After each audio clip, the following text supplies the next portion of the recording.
पेठ वडगाव इथल्या श्री महालक्ष्मी तलावातील मच्छीमारीचा ठेका पूर्वीप्रमाणेच उच्च शिक्षित तरुण बबन पाटोळे यांना मिळावा, अन्यथा 14 एप्रिल रोजी जिल्हाधिकारी कार्यालयासमोर आत्मदहन केलं जाईल असा इशारा अण्णा ब्रिगेडच्या वतीनं बबन पाटोळे आणि डॉक्टर अमोल महापुरे यांनी पत्रकार परिषदेत दिलाय। येत्या 10 एप्रिलपर्यंत ठेकेदार बबन पाटोळे यांच्याकडून नियमानुसार वार्षिक ठेक्याची रक्कम भरून घ्यावी असं त्यांनी स्पष्ट केलंय।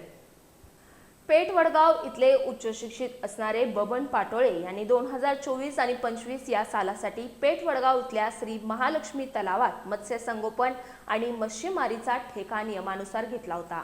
यासाठी त्यांनी लाखोंची कर्जाऊ रक्कम घेऊन या तलावात मत्स्यबीज सोडली होती। मात्र यंदा त्यांनी ठेका रक्कम भरूनही त्यांना हा ठेका मिळाला नाही। त्यामुळे त्यांनी वडगाव नगर परिषदेतील पदाधिकाऱ्यांसह प्रशासनाकडे आपला ठेका मिळण्याची मागणी केली।